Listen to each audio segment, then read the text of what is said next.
All right, folks. Do you think you're ready for the test coming up? Okay, let me give you a few reminders. Maybe it'll help you. All right, let's try a few things. One, we talked about feudalism. We talked about the manor and the village and all that. And remember, you had the serfs were the lowest of the low. They could not go anywhere, and they were very poor. And as it was mentioned, they were just above slaves. And then, in terms of that manor house, up to 100 people might sleep in that hall, the great hall, the hallway. And unless there was some entertainment going on, and then they had to sleep in the kitchen. Kind of nasty, huh? They had to sleep in the kitchen or outside. That's not nice. The other thing is this: it was kind of cold in the wintertime. They only had a fireplace to keep things warm. And then they had a private. You know what the private quarters were for? The private quarters were for the lords. They got to sleep there. And of course, you had your nobles and you had your kings. And as you do know, we had the knights. They were the people that started at the age of 7, and they would go ahead and after a few years, they would become squires, training, and eventually go onto the battlefield. And as you also know, those knights were rough and tough fighters, so they had to be given a code of chivalry, which taught them how to behave, how to be courteous, how to treat women, all that good stuff. Now back to that manor we were talking about. Nasty place. I mean, it was a manor that only the lords had a good time in. The rest of the people, yeah, the peasants were out in the field doing a lot of the crops. And those people had huts to live in, mud huts. How about this? You go into town. What do you find? You find stores. But what kind of stores do you find? You find stores that have muck all over it. Trash was thrown on the streets. People above would toss the trash out the window. Sewage was thrown out the window. It really made people very sick. It was a pretty nasty situation in town. They were not clean at all. But that was the middle-aged town. And then you had the church, and as you know, the Catholic Church was the big dominant church at that time, and they had the parish priest, and he would do his mass, and they would have baptisms.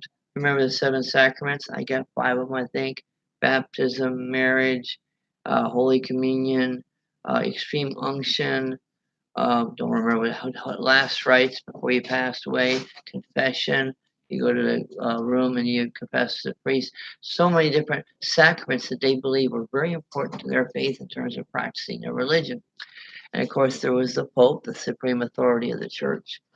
And they have cardinals and they have archbishops and they have the priests.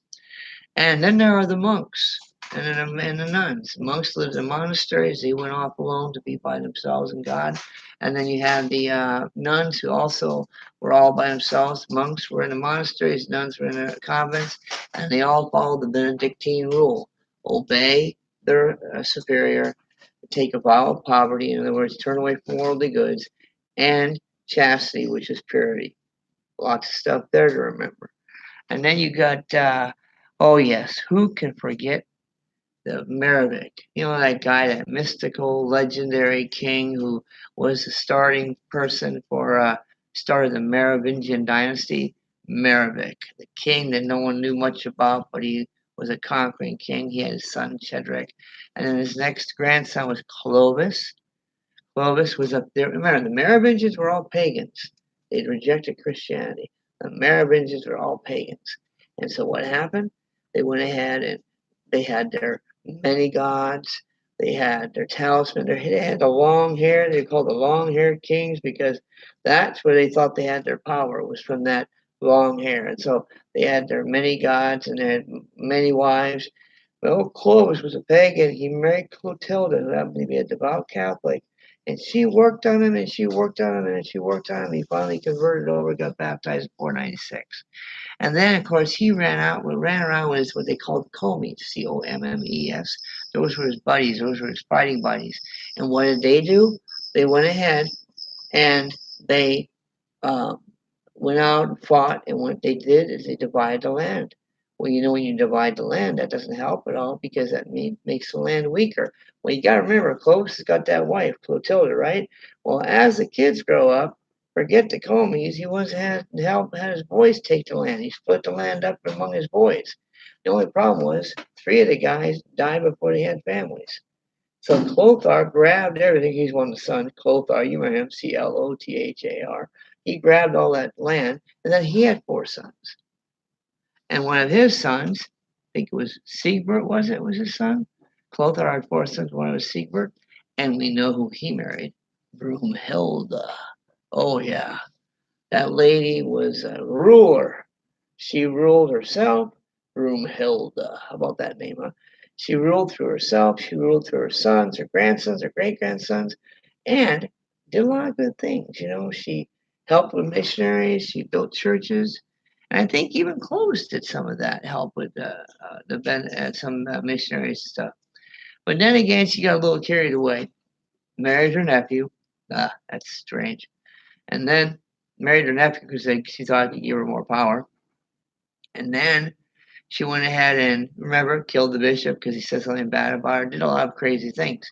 Well, at this time, she was getting a lot of people mad at her. Remember the mayors of the palace? Mayors of the palace. They were the chief of staff to the king. The king would be doing his stuff, whatever, and he had the mayors of the palace. Mayor of the palace do his other bidding. So the mayor of the palace literally ran the kingdom because the king didn't want to do certain things. Well, the mayors of the palace got more power. And as they got more power, they got really upset with Brunhilde.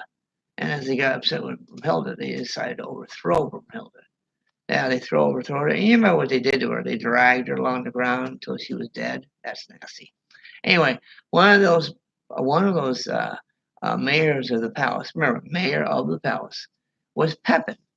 He became the king, and what happened? That's where the Carolingian dynasty took off.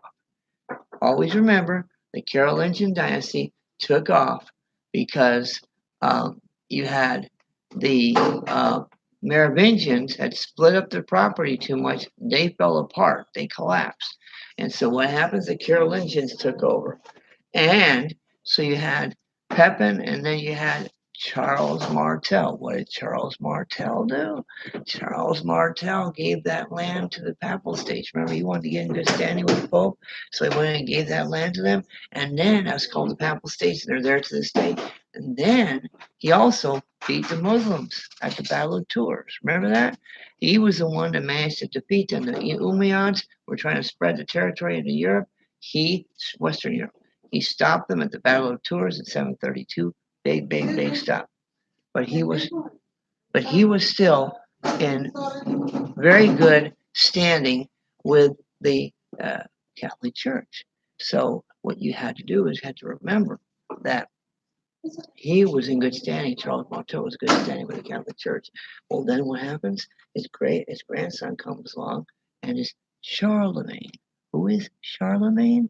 We all talked about Charlemagne being the greatest king in European history. Why? He reigned for about 50 years. He brought in culture. He brought in literature. He brought in music. He brought in theater. He brought in a lot of new things. And he made life a lot better. He expanded his kingdom by conquering more land. So Charlemagne was not only a great warrior king, but he also got more stuff, brought in culture. He was responsible for the Carolingian Renaissance, which lasted a few years. Well, eventually the same thing happened to Charlemagne as happened to the other kings. Spread his land out too thin to his sons. And as a result, his kingdom collapsed. As a result of Carolingian kingdom collapsing, what happened? You had feudalism. And then feudalism brought on those towns that were terrible towns to live in. You brought on the hut. Remember the people lived in huts and lived in the peasants lived in huts, mud huts, and the manors were really nice, but decent. But those mud huts were in the peasants who had to farm the land. So they had to take their stuff to the town, and the town had stores, and only the shopkeepers would clean up around them. The rest of them wouldn't. So anyway, you got all this stuff happening. Whew. And then eventually came the Renaissance. What was good about the Renaissance? Literature, music, arts, science, age of reason, all kinds of stuff. Well, anyway, that's a summary, a quick one too. I might do another tape here soon, but I wanted to get this one out to you guys, see if you get a chance to watch it and get something out of it. Got any questions, feel free to ask me. But thanks for letting me talk to y'all. And remember, you're going to do good. You're going to do good. It's not that hard. Just remember what we talked about. Read your notes. All is going to be good. Thanks for your time. Talk to you later. Bye.